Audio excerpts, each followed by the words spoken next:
Dans la saison 2, nous avions laissé Awad au pied de l'année 1971. Alors, yallah, comme on dit ici, poursuivons son histoire. Le 2 décembre 1971, après plusieurs années de négociations débutées le 18 février 1968 à Al-Soumey, négociations parfois difficiles entre les dirigeants des États de la trêve, 6 Émirats décident de s'unir pour former un nouvel État, les Émirats Arabes Unis. Sheikh Zayed bin Sultan Al Nahyan, dirigeant d'Abu Dhabi, est élu premier président de la fédération par ses pairs.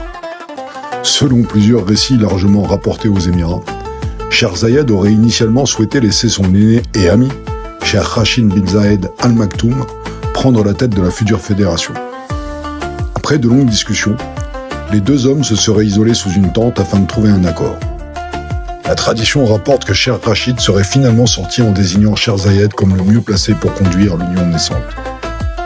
Si les détails de cette rencontre relèvent aujourd'hui davantage de la mémoire collective que de l'histoire documentée, elle illustre parfaitement la confiance exceptionnelle qui unissait les deux fondateurs. Cette confiance mutuelle constitue l'une des bases de la réussite du pays. L'union rassemble Abu Dhabi, Dubaï, Sharjah, Ajman, Al Quwain et Fujairah. Ras Al Khaimah rejoindra la fédération quelques semaines plus tard, le 10 février 1972. Ainsi prennent fin plus de 150 années d'histoire, passant par la côte des pirates, les États de la trêve. 150 années des désaccords conclus avec les Britanniques au XIXe siècle. Pour la première fois, les tribus et les Émirats regardent dans la même direction, celle d'un destin commun. L'indépendance n'est qu'un début. Lorsque les Émirats Arabes Unis naissent en 1971, tout reste à construire. Routes, écoles, hôpitaux, administration, réseaux électriques et logements. Sheikh Zayed lance alors un immense programme de modernisation.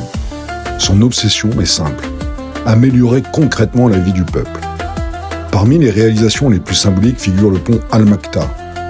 Pendant des siècles, l'île d'Abu Dhabi n'était accessible qu'à marée basse. Ce passage naturel constitue une protection, mais aussi un obstacle au développement. La construction du pont, surnommé Pont Bleu aussi, transforme la situation.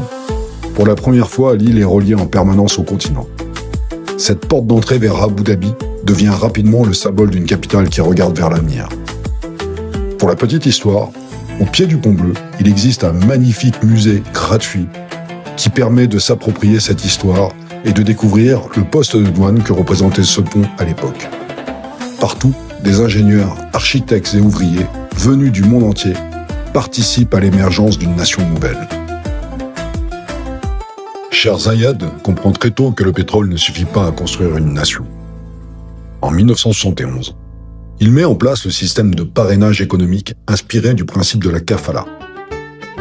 En fait, il reprend un principe de l'islam avec la kafala, qui est une procédure d'adoption spécifique aux droits musulmans et qui correspond à une tutelle sans filiation. Exemple, un enfant issu d'un milieu économiquement défavorisé, né hors mariage, est recueilli par une famille adoptive qui s'engage à l'élever comme son propre enfant. La kafala désigne aussi le parrainage préalable à l'embauche des travailleurs étrangers dans les pays du Golfe Persique. Dans le cadre du système de recrutement de la kafala, les étrangers ne sont autorisés à entrer et à prendre un emploi dans le pays que s'ils sont parrainés par un kafil. Les Émiriens se trouvent de facto à la tête de sociétés étrangères. Il y a bien évidemment beaucoup de succès, mais aussi pas mal d'échecs, car on ne s'invente pas du jour au lendemain businessman dans le milieu de la finance internationale. Cependant, forts de leur capacité d'adaptation et d'observation au rude monde du désert, beaucoup d'Émiriens recrutent des étrangers pour les aider et n'hésitent pas à suivre des scolarités à l'étranger. C'est le temps des faillites et des business florissants. Les investisseurs étrangers doivent s'associer à un partenaire local pour développer leurs activités. Depuis lors, le système du kafala continue à exister et la plupart des étrangers parlent de sponsoring sans savoir réellement qu'ils sont sous le système de la kafala. Pour beaucoup d'Émiriens à cette époque, l'aventure entrepreneuriale commence alors. Certains connaissent des succès remarquables. D'autres découvrent parfois à leurs dépens les réalités du commerce international. Le pays attire rapidement des entrepreneurs venus du monde entier, mais aussi des aventuriers moins scrupuleux, des margoulins.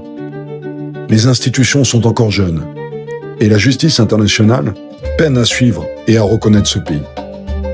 Face à ces défis, les Émiriens apprennent vite, très vite, Beaucoup poursuivent leurs études à l'étranger et s'entourent d'experts internationaux. La capacité d'adaptation héritée de la vie dans le désert devient un atout majeur pour bâtir l'économie moderne du pays. Cheikh Zayed ne rêve pas seulement de richesse. Il imagine des villes modernes, des écoles, des hôpitaux, des universités et des espaces verts au milieu du désert. Lors d'un voyage en France dans les années 50, il découvre les grands travaux du baron Haussmann à Paris. Cette transformation urbaine le marque profondément. Il prend exemple sur les constructions de ce baron et se dit que si cela était possible en 17 ans, de 1853 à 1870, cela sera possible aux Émirats arabes unis. Après tout, Napoléon III était moderniste et décidait face à une capitale passéiste et médiévale. Plutôt que de faire le second empire, il fait le second en mieux. Cheikh Zayed suit lui-même le plan d'urbanisme de la ville d'Abu Dhabi. Il faut imaginer cette ville en véritable ruche ou fourmilière, à l'époque avec des chantiers qui tournaient nuit et jour, 24 heures sur 24. Il se déplaçait lui-même, en conduisant sa voiture pour suivre l'évolution de tout nouveau projet public. Il connaissait le nom de chaque jardinier en charge d'entretenir les parterres de fleurs des ronds-points et connaissait la localisation exacte de chaque palmier dans Abu Dhabi. À l'époque, il fallait demander l'autorisation au gouvernement pour abattre un arbre ou même déplacer un palmier.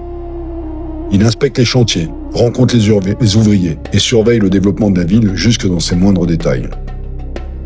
Sa vision est simple. Utiliser les ressources du pétrole pour préparer l'après-pétrole. Éducation, santé, environnement, protection de la faune, aide humanitaire et développement technologique deviennent les piliers de son action.